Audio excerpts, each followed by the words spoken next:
ter fé na vida, né? E acreditar na ciência que teremos uma resposta. O que o governo de São Paulo está fazendo é fornecer critérios, dados e procedimentos com base na ciência e na medicina.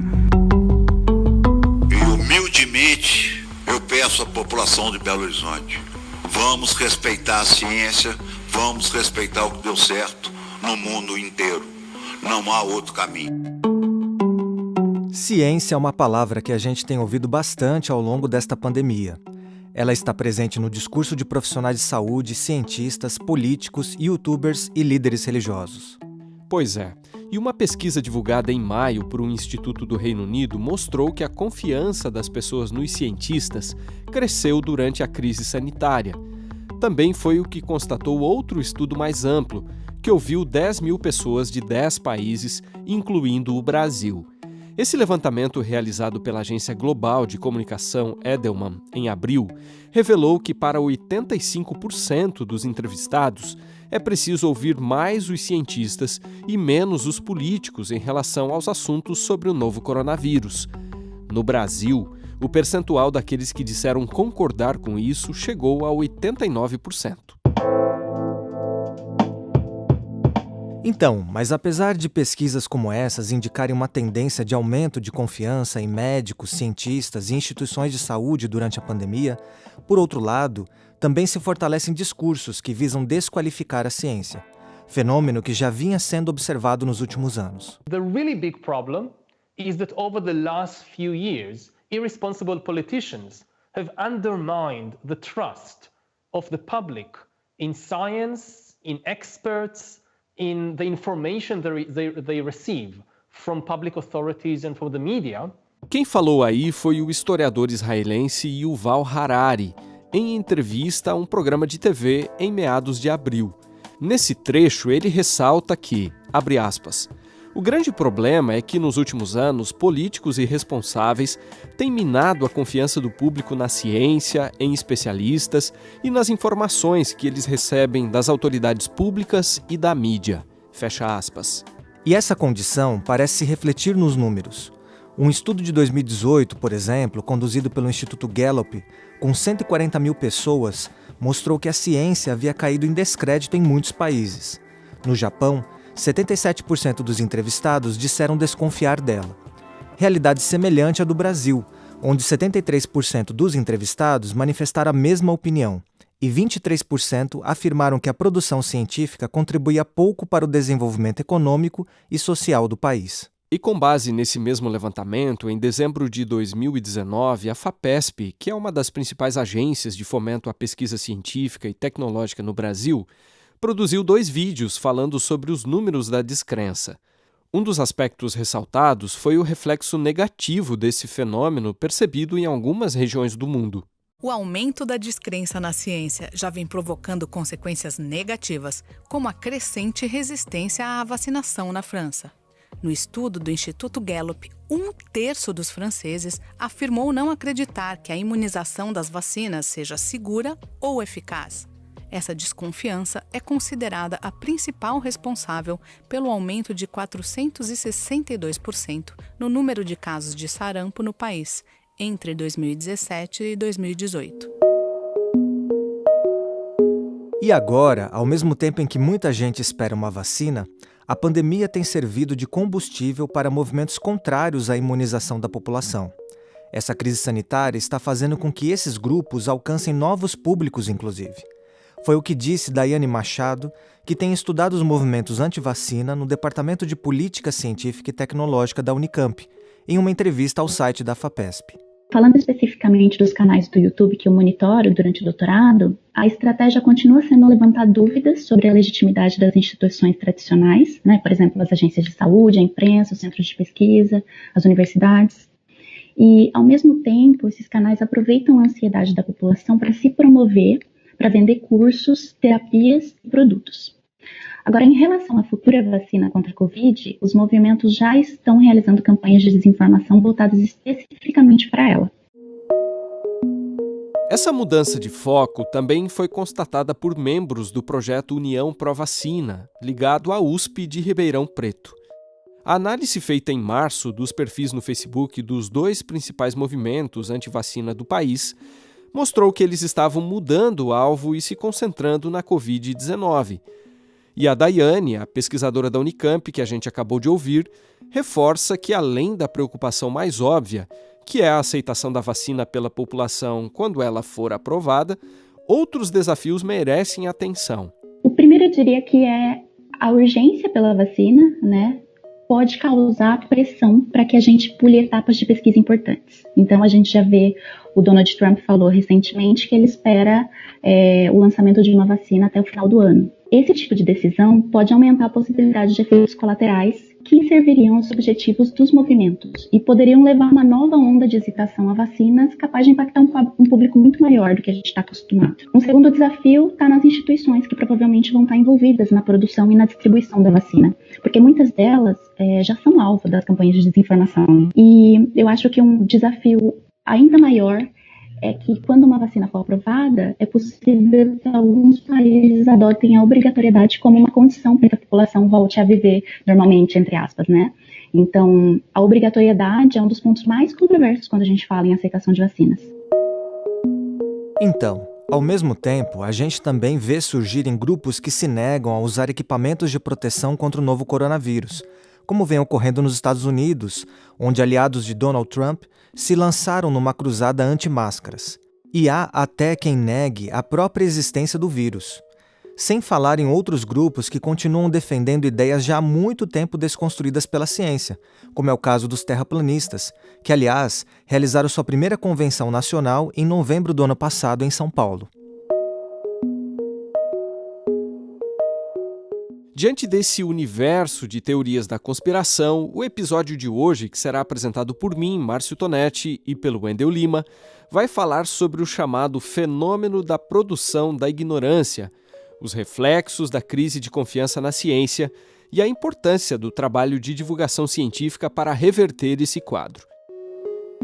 E por fim, vamos discutir como ciência e fé se relacionam e qual é a perspectiva adventista sobre esse possível diálogo e integração. Então vamos lá, Tonetti. O termo que define esse fenômeno é agnotologia.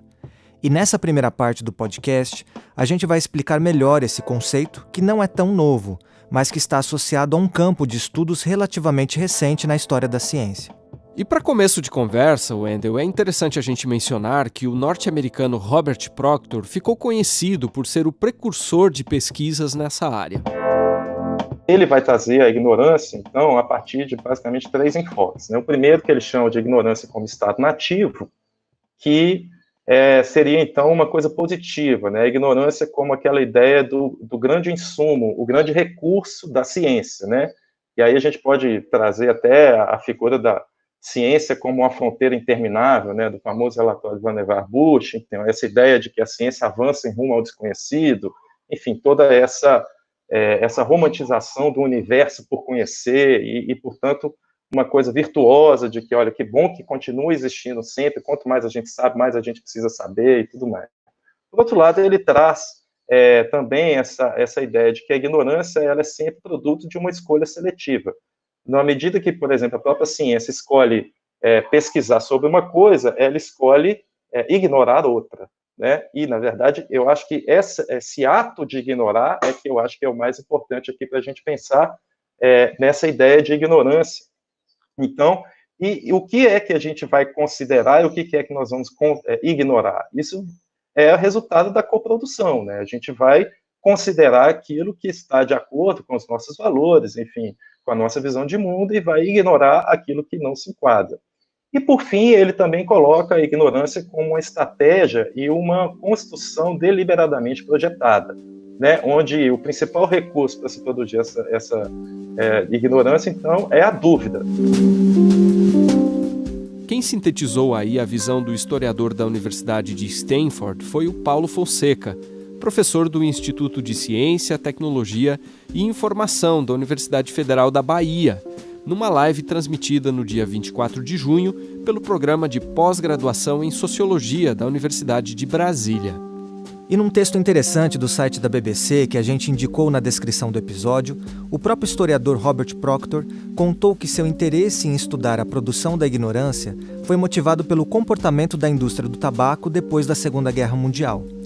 Na época, estudos já apontavam o cigarro como causa de várias doenças, inclusive de câncer de pulmão.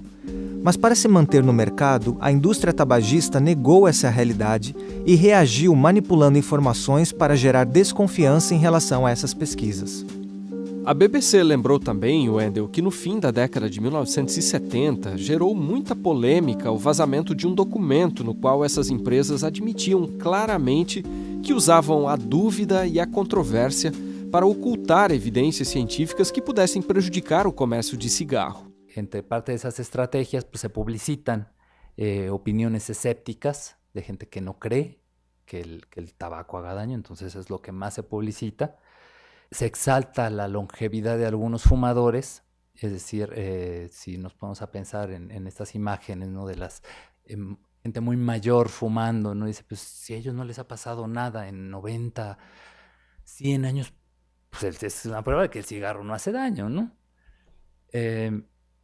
Otra es, se desestiman como estadísticas pues, las pruebas que presentan otros investigadores y dicen, bueno, pues es una parte representativa que en realidad no tiene mucho que ver con la realidad. Se ataca a las organizaciones médicas o a las organizaciones científicas que promueven un freno a estas políticas de dejar de consumir el cigarro, por ese mismo punto, ¿no? Diciendo que es una campaña política que no tiene nada que ver con cuestiones de salud, que están tomando partido por algum interesse econômico, etc. Então, Tonetti, esse comentário que nós escutamos agora foi feito pelo Dr. Vítor Mendes, pesquisador da Universidade Nacional Autônoma do México, numa live transmitida lá em 2017 pelo Instituto de Investigações Sociais. E como ele diz nesse trecho, as estratégias usadas por essas empresas envolviam, por exemplo, dar voz a opiniões céticas quanto às conclusões de estudos científicos, questionar a validade desses dados e também financiar pesquisas pró-tabaco. A isso também se somava a divulgação de teorias conspiratórias sobre as organizações que lutavam para combater o fumo. Na ocasião, Wendell, o Dr. Mendes apresentou ainda um panorama histórico interessante de como a produção deliberada de mentiras também afetou outros segmentos da indústria norte-americana no contexto do pós-guerra. Para ele, outro caso emblemático foi o da gasolina com chumbo, que era usada para melhorar a octanagem dos motores dos carros. A partir da década de 1980, essa mistura passou a ser proibida em muitos países por trazer sérios danos à saúde das pessoas e ao meio ambiente. Mas até que esse produto fosse tirado de circulação, as indústrias do petróleo e automobilística também construíram narrativas que tentavam minimizar o impacto do aditivo, causa que, infelizmente, foi apoiada inclusive por laboratórios ligados aos mesmos grupos de interesse. E essa estratégia também foi usada nesse mesmo período pela indústria de alimentos processados. Eles investiram pesado em pesquisas tangenciais, porque uma das armas, digamos assim, da negação da ciência é usar a própria ciência. A fala que nós ouvimos aí é do Tiago Medaglia, repórter especializado em ciência e bolsista de um programa de capacitação de jornalistas do MIT, o famoso Instituto de Tecnologia de Massachusetts, nos Estados Unidos. O Tiago estava sendo entrevistado pela jornalista Amanda Rossi, no fim de maio, num curso oferecido pela Universidade do Texas sobre a cobertura jornalística da Covid-19. Nesse contexto, Wendell, ele citou o livro de 2 pesquisadores norte-americanos que mostram que uma minoria de cientistas conceituados emprestou sua reputação para apoiar narrativas que negavam o que se dava como certo na ciência em temas como cigarro, armamento nuclear, buraco na camada de ozônio e aquecimento global. E é interessante a gente abrir um parêntese para mencionar que uma dessas obras citadas pelo Tiago, que na tradução para o português teria o título de Mercadores da Dúvida, foi lançada em 2010 e adaptada como documentário em 2014. E Tonetti, voltando para o vínculo entre desinformação e negação da ciência, o Tiago ressaltou também que a ignorância é bem democrática, pois ela alcança a todos, em algum nível, sejam cientistas, jornalistas ou a população em geral. O jornalista explicou que levantar dúvidas sobre consensos científicos é um fenômeno observado desde o fim da Segunda Guerra Mundial, mas que ganhou mais força recentemente no contexto da popularização das mídias sociais.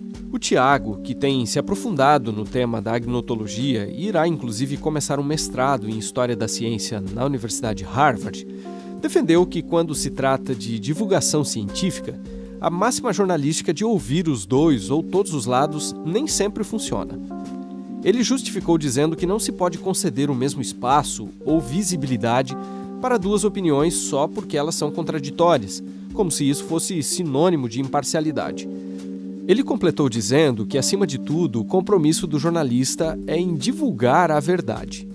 Esse formato do jornalismo de sempre ouvir o outro lado, que é um formato consagrado ao longo das décadas, ele tem um problema na cobertura de ciência, que é, às vezes, reproduzir debates que não existem mais na ciência. Então, as alterações climáticas, elas são um exemplo crasso disso. Não existe debate acadêmico, científico, sobre a influência humana nas alterações climáticas que estão acontecendo neste momento no planeta. Não existe debate, é um fato científico, mas a gente vê nos jornais, nas revistas, na TV, às vezes, os jornalistas dando voz para o outro lado, né? E aí a gente está criando um antagonismo e dando a impressão para a opinião pública de que existe um debate. A gente está dando um revestimento, é uma falsa equivalência. Esse debate não existe no meio acadêmico, mas a gente reproduz isso, passa para as pessoas essa mensagem. Porém, Márcio, para que os jornalistas saibam separar o joio do trigo e identificar boas fontes especializadas, é preciso que os comunicadores façam a lição de casa, ou seja, aprofundem seus conhecimentos e entendam melhor como a ciência funciona. Ao complementar com esse tópico, o Tiago mencionou que alguns jornalistas bem conceituados em outros campos do conhecimento, como economia e política, têm opinado nas mídias sociais a respeito da Covid-19, mostrando que, na verdade, conhecem muito pouco sobre ciência. Nesses casos, contraditoriamente, esses comunicadores acabam contribuindo para a própria produção da ignorância.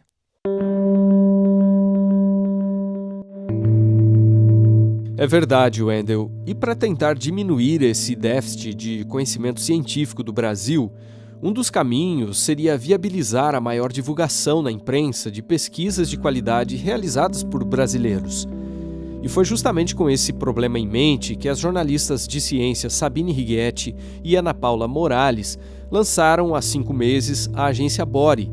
Esse serviço tem funcionado como uma ponte entre os estudos de excelência no país e os jornalistas, fazendo com que as pesquisas, entre aspas, escondidas, sejam achadas mais rapidamente e que a imprensa tenha contato direto com os pesquisadores.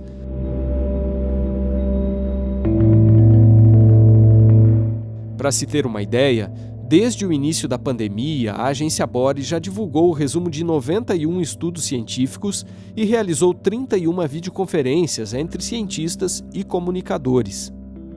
Portanto, Tonetti, o que a Bore faz, basicamente, é realizar uma curadoria dos estudos científicos de maior interesse social e disponibilizar um resumo com antecedência dessas pesquisas para os 886 jornalistas até aqui cadastrados na plataforma. Inspiradas na cientista Carolina Bore, que foi a primeira mulher a presidir a Sociedade Brasileira para o Progresso da Ciência e um importante nome para a consolidação do campo científico no Brasil, as coordenadoras da agência sonham em fazer com que um conhecimento de qualidade tenha divulgação massiva em nosso país. E, na verdade, parece que é isso que elas estão fazendo. O Brasil publicou, no ano passado, os cientistas brasileiros publicaram no ano passado, uma média de 230 artigos científicos por dia. Esses dados são da Web of Science, da plataforma Web of Science, considerando também aí os periódicos nacionais que estão indexados no Cielo. Se a gente considerar também os artigos, os capítulos de livro que a gente levantou na plataforma Sucupira da CAPES, foi uma média de 170 capítulos de livro por dia. O que significa que, todos os dias, os cientistas brasileiros publicam uma média de 400 novos resultados de pesquisa, todos os dias, o que coloca o Brasil entre os 15 maiores produtores de ciência do mundo. Mas, quando a gente tem uma estimativa, né, que desses 400 novos resultados de ciência brasileira por dia, mais ou menos 10% tem o que a gente chama de interesse social, né, potencial de divulgação na mídia, no jornalismo, ou seja, tem um interesse para ser divulgado na imprensa, porque a gente tem muita ciência, né, que é a ciência básica, uma pequena parte de uma compreensão de um todo, mas 10% disso poderia estar na imprensa, o que significa 40 resultados, em média, por dia. Dá para fazer quase um jornal inteiro. Esses dados que a gente acabou de ouvir foram apresentados pela jornalista Sabine Righetti no lançamento da agência Bori, no dia 12 de fevereiro. O ponto levantado por Sabine, que também é pesquisadora do Laboratório de Jornalismo Científico da Unicamp, é que, se esse conhecimento não ganha espaço na imprensa, dificilmente chegará à maior parte da população. E as consequências disso são preocupantes, como explicou a também jornalista Ana Paula Morales, que é parceira da Sabine na coordenação da Bori. Vamos ouvir, então, o que a Ana Paula disse. A última pesquisa de percepção pública da ciência nacional, feita no ano passado, mostra que 9 em cada 10 brasileiros não lembram do nome de um cientista brasileiro, nem de agora, nem de sempre, ou de uma instituição que faça ciência no Brasil, não sabe nomear. Então, não sabe onde está sendo produzido esse conhecimento no Brasil. Isso, como a Bini falou, é uma angústia, porque é para a população de uma forma geral e para os jovens também. Se a gente está pensando na próxima geração, né, dos cientistas, ou o tipo de informação que essa próxima geração vai levar. Outro estudo de percepção pública, também feito no ano passado pelo INCT, de Comunicação Pública da Ciência, com o público jovem especificamente, mostra que eles também não conhecem, né, quem faz ciência ou que tipo de instituição faz ciência no Brasil.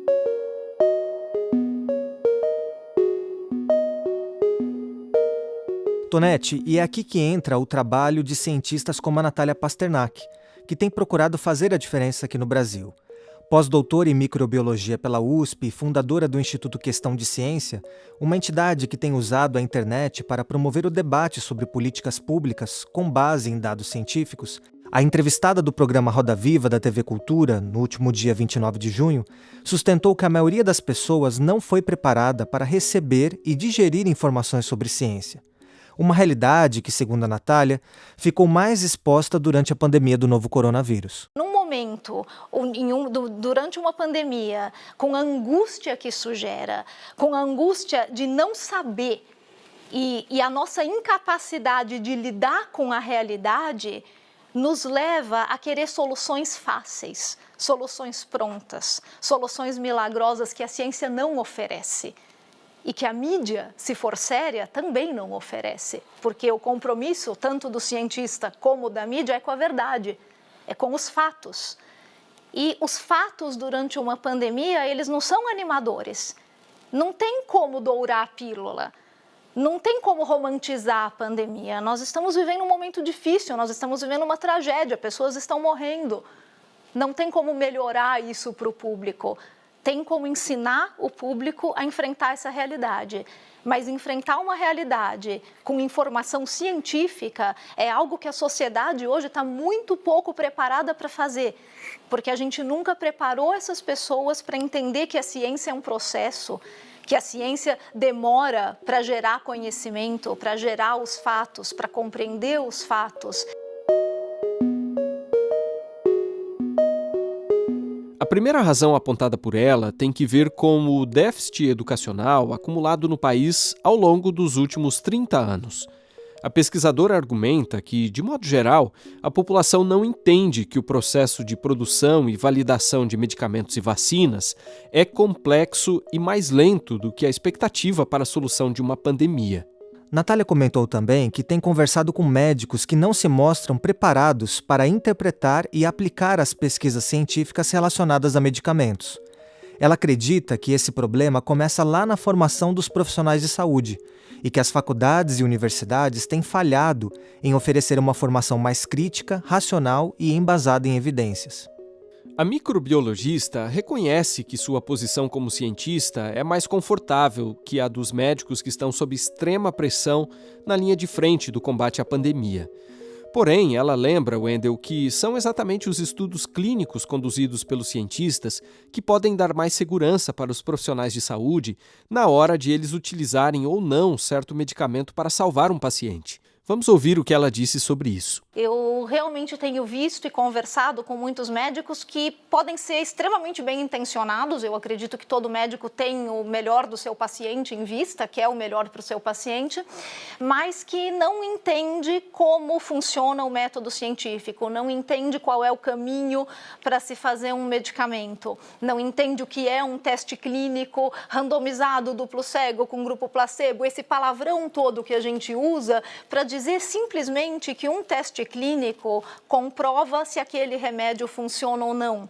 E o caminho para você chegar nessa resposta é um caminho que começa nas células, começa no que a gente chama de in vitro, que é na bancada do laboratório, que é como você disse, um monte de coisa funciona in vitro, um monte de fármacos e de princípios ativos vão funcionar ali nas células do laboratório, mas menos de 10% desses princípios ativos chegam a virar remédios nas prateleiras das farmácias. Menos de 10%. Então tem muita coisa que a gente consegue testar no laboratório e que a gente fala, nossa, que legal, isso funciona, mas depois isso não funciona nos testes em animais e não funciona nos testes em humanos.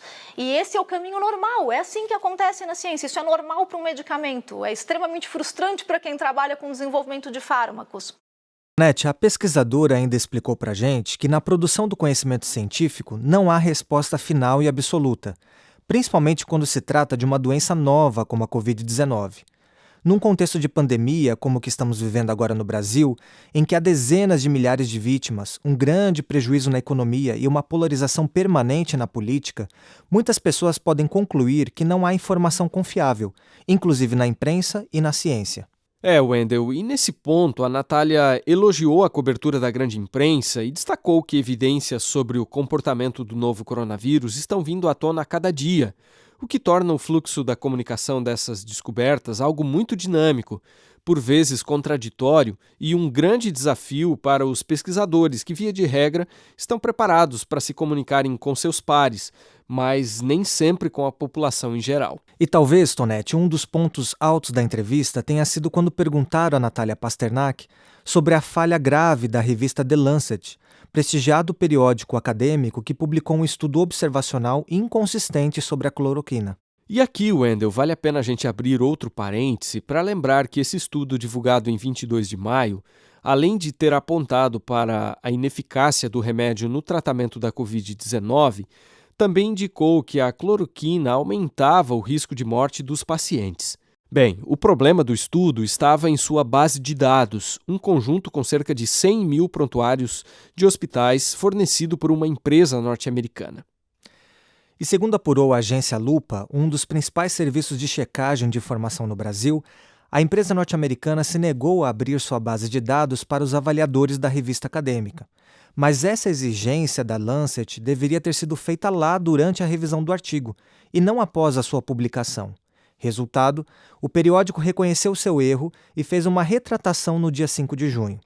Embora esse estudo negativo sobre a cloroquina tenha se mostrado inconsistente, o que parece consistente, como ressaltou a agência Lupa, é que até agora nem a cloroquina, nem qualquer outro medicamento tiveram sua eficácia contra a Covid-19 comprovada. Fechando então esse parêntese, Wendel, a gente volta para a explicação da Natália Pasternak no programa Roda Viva sobre o escândalo envolvendo essa publicação acadêmica. Vamos ouvir. Como que aconteceu com a Lancet, geram uma desconfiança e uma perda de credibilidade da ciência que vai ser muito difícil de restaurar. E isso acontece. O cientista erra.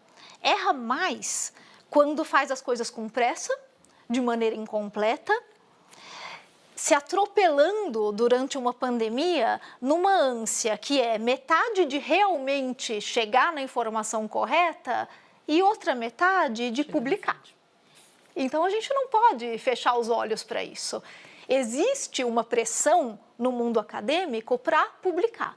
Nós somos avaliados por publicação, muito mais do que por qualquer outro tipo de resultado que a gente possa ter. A publicação no meio acadêmico virou um fim em si mesmo. A Natália explicou na entrevista ao Roda Viva que o erro da revista The Lancet foi injustificável, mas acrescentou que, apesar de o material ter sido revisado por pares, ou seja, por outros especialistas, os avaliadores devem ter incorrido na falha de não ter verificado certos detalhes, por um simples fato: a grande maioria dos estudos até aqui apontam para a ineficácia da cloroquina em relação à Covid-19. A cientista ressaltou ainda que o método de revisão por pares não é perfeito, como a gente sabe, mas ainda assim ele é o melhor que se tem para garantir a qualidade das publicações. Porém, ela destacou que existem outros mecanismos de controle na comunidade científica, como a própria retratação, o que nesse caso ocorreu rapidamente e a partir de uma avaliação independente.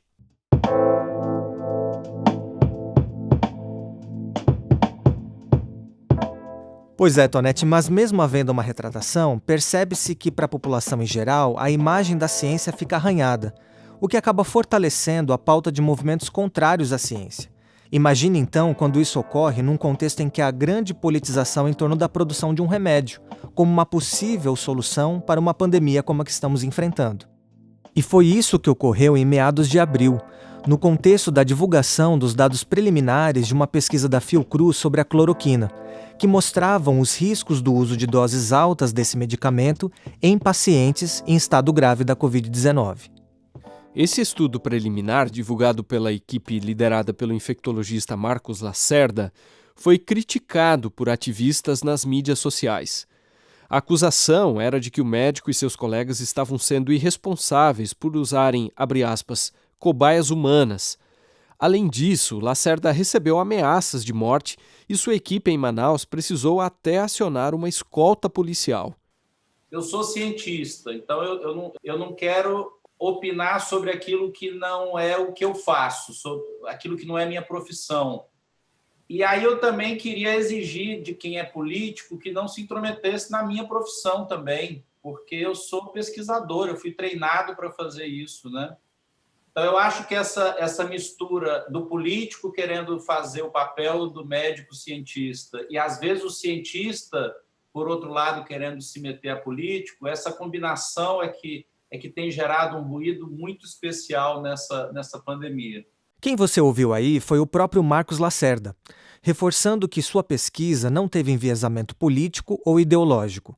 Ele falou sobre isso numa live promovida pela Fiocruz em 7 de maio, dia, aliás, em que a Sociedade Brasileira para o Progresso da Ciência promoveu uma marcha virtual, na qual procurou alertar o país sobre a importância do conhecimento científico como um caminho de resolução da crise sanitária. A Fiocruz e as universidades e entidades parceiras nesse estudo manifestaram por meio de notas oficiais seu apoio aos pesquisadores e, ao mesmo tempo, repúdio às ameaças dirigidas contra eles. Intimidações que, vale a pena a gente lembrar, né, Wendel, também têm sido enfrentadas por outros divulgadores da ciência, como é o caso do médico Drauzio Varella. O oncologista ganhou mais notoriedade nos últimos anos por causa de suas séries especiais no programa Fantástico da Rede Globo e por manter um portal de saúde na internet. Mas seu trabalho de divulgação científica vem desde 1983, quando começou a falar na Rádio Jovem Pan a respeito da epidemia da AIDS. E de longa data também, o médico é colunista de jornais e autor de livros. Pois é, Tonete, mas apesar disso, ele disse numa entrevista ao historiador Leandro Carnal, no dia 28 de maio, que tem recebido ofensas pessoais e que suas falas têm sido distorcidas para validar notícias falsas. Aliás, esse fenômeno da desinformação foi o tema do nosso episódio aqui do podcast de 1º de abril. E se a desconfiança na ciência tem alimentado um sentimento de intolerância para com os cientistas, outro efeito desse fenômeno talvez seja o fomento da superstição. E com isso, Wendel, nós entramos aqui na última parte do episódio. E Tonete, na pesquisa para a produção desse episódio, chamou nossa atenção uma foto divulgada em 29 de maio pela Religion News Service, uma agência de notícias especializada em religião, mostrando uma senhora participando da cerimônia da Eucaristia, ou como conhecemos, a Santa Ceia.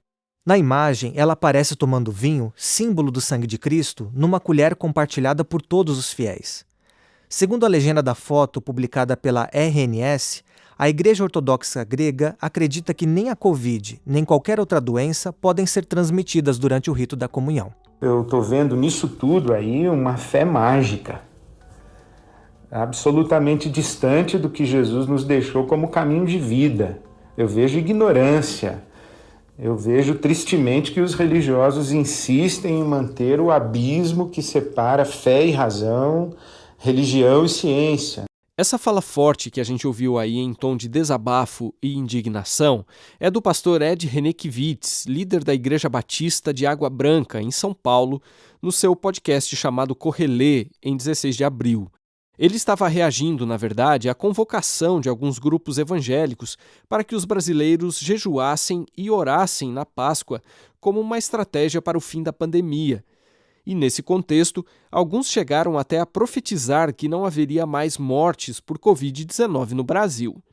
Então, a ideia de que a religião trata daquilo que a ciência não explica e que a religião aciona a Deus para resolver o que a ciência não resolve, faz com que a religião perca espaço no mundo. Isso foi acontecendo, né? Então, se a religião trata daquilo que a ciência não explica ou daquilo que a ciência não resolve, cada vez que a ciência explica e resolve, a religião perde seu lugar. Então, essa mentalidade que pretende fazer a religião rivalizar com a ciência traz ainda uma outra complicação, que é a cisão entre fé e razão.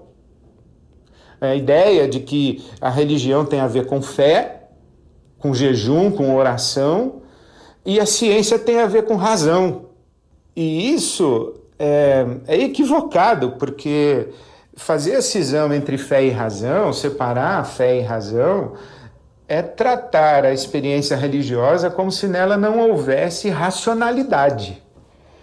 Como se na experiência de fé não houvesse inteligência. E aqui eu estou lembrando do John Stott, esse teólogo anglicano inglês que disse que crer é também pensar. Então, na experiência religiosa e na experiência de fé, existe racionalidade, existe entendimento. E também fazer a separação entre fé e razão, religião e ciência, é tratar como se não existisse uma dimensão de fé no processo e no desenvolvimento da ciência, no processo científico. Então, a fé é uma experiência que transcende a razão, mas ela não é irracional. Então, a fé acessa dimensões que a razão humana não alcança, mas ela não anula, ela não suprime a razão e a racionalidade. Ed René acrescenta que o cientista também precisa de uma dose de fé, pois seus estudos partem de uma hipótese que ainda depende de comprovação e porque a própria pesquisa científica funciona a partir do pressuposto de que existem leis naturais previsíveis, universais e que não mudam da noite para o dia. Então a fé e a razão, elas andam sempre de mãos dadas. E a religião e a ciência também, principalmente porque tratam de dimensões diferentes da mesma realidade. Não é que quando uma não explica a coisa, a outra entra para explicar, ou quando uma não resolve, a outra entra para resolver. Não, elas trabalham de mãos dadas, a ciência e a religião, a fé e a razão, digamos assim, essas duas coisas são inseparáveis. A ciência trata do que é, de como as coisas são, como as coisas funcionam. A religião trata do porquê é o sentido e o valor das coisas. Adriane Mille, que é doutora em teologia pela Universidade Andrews e coordenador da Faculdade de Teologia do UNASP, também acredita que ciência e fé devem andar de mãos dadas. Foi sobre isso, aliás, que ele falou numa palestra para dezenas de cientistas adventistas no dia 20 de junho. No trecho a seguir, o Adriane resume para a gente 4 perspectivas diferentes que têm se observado quando o assunto é a relação entre ciência e fé. Na minha palestra recente, eu trabalho com uma tipologia de 4 posturas em relação à ciência e à fé. Essa tipologia é uma adaptação de Ian Barbour e ele traz para a gente 4 posturas principais. A primeira delas é de conflito, a segunda é de independência, a terceira é de diálogo e a quarta é de integração. Então, apenas para explicar rapidamente o que cada uma dessas categorias significa, na postura de conflito existe um antagonismo entre o olhar da fé e o olhar da ciência. Do lado da ciência existe a perspectiva antagonista de que o religioso, o olhar religioso ou o olhar da fé vai distorcer o trabalho científico, e por outro lado, do lado da religião, existe a visão de que a ciência ela é contra a fé ou ela é contra a religião, a ciência é algo a ser evitado. Aí nós vamos para o segundo nível dessa tipologia, segunda categoria, que diz respeito à independência. E aqui na independência nós temos nós não temos um nível de antagonismo. Nós até temos dois campos separados, um não é necessariamente contra o outro, mas nesse nível de independência há um olhar um tanto de irrelevância em relação ao outro. No caso aqui, a religião olha para a ciência e diz, ok, interessante, mas isso não traz nenhuma colaboração, a ciência não traz nenhuma colaboração para a questão religiosa. Enquanto que, do outro lado também, nós temos a ciência olhando para a religião, dizendo, ok, interessante, mas acaba sendo irrelevante para a ciência. Na postura do diálogo já existe uma certa afinidade maior, onde existe aqui um olhar da religião para a ciência, dizendo, olha, é possível dialogar. E a ciência também olha para a religião e fala, é interessante dialogar com a religião. E o nível mais profundo dessa tipologia é o nível da integração, onde o diálogo não apenas ocorre, mas existe uma perspectiva de tentar enriquecer a religião por meio do trabalho científico e enriquecer também a ciência por meio da religião. Adriane lembrou também que a tradição cristã sempre teve uma forte ligação com a intelectualidade, produzindo grandes pensadores e cientistas e motivando a implementação de diversas universidades. Aliás, em seu programa de doutorado nos Estados Unidos, ele passou por 2 importantes centros teológicos como pesquisador visitante, as universidades de Princeton e Notre Dame. No entanto, o teólogo adventista ponderou que na tradição cristã também se desenvolveu uma visão que separa corpo e alma, ciência e fé. Vamos ouvir o que ele disse. Existe um risco dentro da tradição cristã que acaba sendo um tanto problemático. Qual é esse risco? É o risco de uma visão dicotômica da realidade.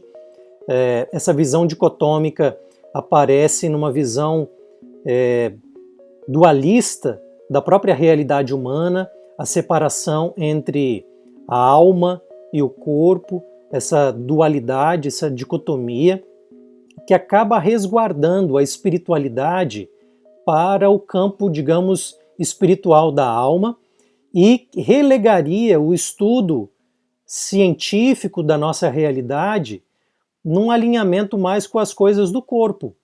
Então, o que isso significaria? Significaria uma tensão tamanha, ou uma separação tamanha, que onde o estudo da religião não impacta a visão científica, porque ela diz respeito à alma humana, enquanto que o estudo da ciência também não impacta a religião, porque ela diz respeito ao corpo.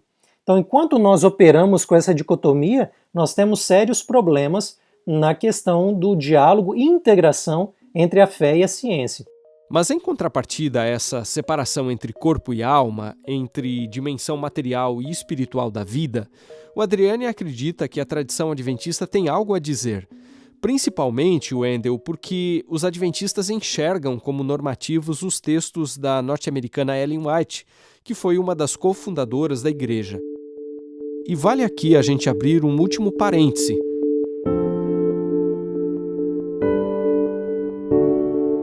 Então, Tonete, a relação entre ciência e teologia foi um tema que não passou batido aos olhos da escritora.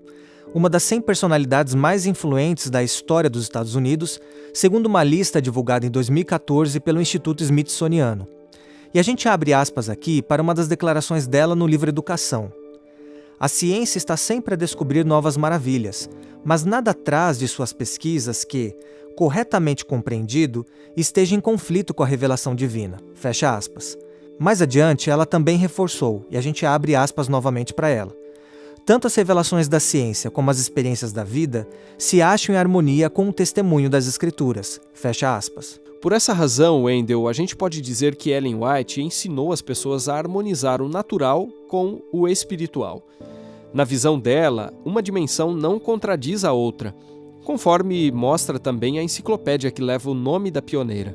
Além disso, Ellen White entendia que há uma conexão entre ciência e teologia, uma vez que Deus se revela por meio da Bíblia, de Cristo e da natureza. Ela também enxergava possibilidades de diálogo entre essas duas fontes de conhecimento, por entender que o estudo da teologia deve incentivar o estudo da ciência, e vice-versa. Outro ponto é que, na compreensão da pioneira do Adventismo, o estudo da teologia envolve tanto o uso da razão quanto a fé. E ela ressaltou a importância dessa busca em outro trecho também do livro Educação.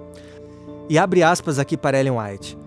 Aquele que mais profundamente estudar os mistérios da natureza, mais plenamente se compenetrará de sua própria ignorância e fraqueza. Compreenderá que existem profundidades e alturas que não poderá atingir, segredos que não poderá penetrar, e vastos campos de verdades jazendo diante de si, não penetrados. Dispor-se-á a dizer como Newton, e aqui ela se refere a Isaac Newton, considerado o pai da ciência moderna. Pareço-me como uma criança na praia, procurando seixos e conchas, enquanto o grande oceano da verdade jaz por descobrir diante de mim. Fecha aspas. Concluindo esse último parêntese, a gente volta com o Adriani. O professor do curso de Teologia do UNASP terminou a entrevista que fizemos com ele, explicando o que seria uma fé inteligente e que implicações práticas ele vê num possível diálogo e integração entre fé e ciência. Para isso, eu gostaria de sugerir aqui 3 ênfases importantes nesse desenvolvimento de uma fé inteligente. Essas ênfases elas acabam sendo, dando uma moldura para a gente enxergar um potencial bastante interessante para nós falarmos da fé em diálogos com a ciência e falarmos da ciência também em contextos religiosos. Um primeiro ponto dessa moldura é a parte da educação. É importante que nós enxerguemos a educação como um elemento que seja relevante para a religião, e não apenas para o desenvolvimento da ciência, porque ele desenvolve pessoas. E nós cremos, como adventistas, de que a educação é uma ferramenta redentiva de Deus, que quando trabalhada na ótica bíblica, ela é usada divinamente para restaurar a imagem de Deus no ser humano. Então, a educação é feita para a transformação das pessoas, e ali o trabalho científico também se encaixa. Uma vez que nós trabalhamos a educação, o próximo passo é trabalharmos a perspectiva do trabalho. O trabalho, que vem, obviamente, de uma sólida formação educacional, ele não serve meramente para uma ocupação, para o ganho financeiro, mas ele é, sobretudo, uma maneira de desenvolver o caráter e de servir as pessoas ao nosso redor por meio dos nossos recursos e dos nossos talentos que são colocados à disposição da sociedade. Então, nós cremos na importância do trabalho e cremos que o trabalho é uma ferramenta não apenas que a ciência ajuda a desenvolver por meio das suas descobertas, mas também a religião bíblica, ela tem total interesse em que o trabalho seja uma forma de um sacerdócio, digamos assim, dos crentes por meio das suas habilidades diante da sociedade. E por fim, para fechar, uma ideia de uma religião que não diz respeito apenas ao meu coração, não diz respeito apenas à minha devoção, mas que permeia toda a minha realidade, nas coisas que eu estudo, no meu âmbito do trabalho, no âmbito da minha família e de tudo mais, porque Deus, ele é criador de todas as coisas. Nós sabemos que o mal também, infelizmente, por conta da realidade do pecado, permeia todas as coisas, e é por isso que nós queremos trabalhar a educação e também o serviço por meio do trabalho de uma maneira redentiva, e assim desenvolvermos uma fé inteligente que possa abençoar a nossa vida, abençoar outras pessoas. Tonetti, e para encerrar o episódio de hoje, é interessante a gente mencionar um caso prático de como essa relação entre fé e ciência se mostrou num episódio recente. No início de maio, o Ministério da Saúde de uma das sedes administrativas da Igreja Adventista, lá no continente africano, viu a necessidade de publicar uma declaração oficial em resposta às supostas curas para a Covid-19. O documento chamou a atenção para o fato de que, em algumas regiões do mundo, posições políticas estão falando mais alto do que a medicina no combate à pandemia. A publicação não menciona o Brasil e a polêmica discussão sobre o uso da cloroquina, mas cita como exemplo o caso da ilha de Madagascar, na costa leste africana. É que, no fim de abril, Wendel, o presidente desse país africano anunciou que pesquisadores de Madagascar haviam produzido um medicamento eficaz no tratamento da Covid-19. Na época, o líder do governo chegou até a ordenar que esse tônico ou chá de ervas fosse distribuído gratuitamente à população e que as escolas fossem reabertas, desde que os alunos tomassem a bebida. Porém, a Academia Nacional de Medicina se opôs a considerar essa infusão como medicamento. A OMS e o Centro Africano de Controle de Doenças igualmente demonstraram preocupação com esse suposto remédio. E com uma postura semelhante a dessas entidades, a Igreja Adventista procurou fazer a lição de casa, indicando vários estudos científicos que haviam testado o uso de derivados dessa mesma planta pela indústria farmacêutica. E destacou também, como haviam mostrado várias pesquisas, que a utilização dessa substância no tratamento de outras doenças, como a malária e o câncer, havia provocado vários efeitos colaterais graves. E aí, considerando também os resultados inconclusivos desse suposto medicamento para a Covid-19, a orientação dos líderes adventistas da região foi que os membros da igreja se deixassem guiar pelos princípios bíblicos e pelas evidências científicas, o que não apenas foi uma postura prudente, mas também uma demonstração de que a ciência e a religião podem caminhar juntas. O episódio de hoje teve produção e roteiro de Márcio Tonetti e Wendel Lima, edição de som de Franklin Moura e direção de jornalismo de Marcos de Benedicto. E por ter sido bem mais longo do que os demais que nós produzimos até aqui, a gente espera que o episódio de hoje compense a pausa que nós decidimos dar pelas próximas 2 semanas. Então, até o próximo episódio.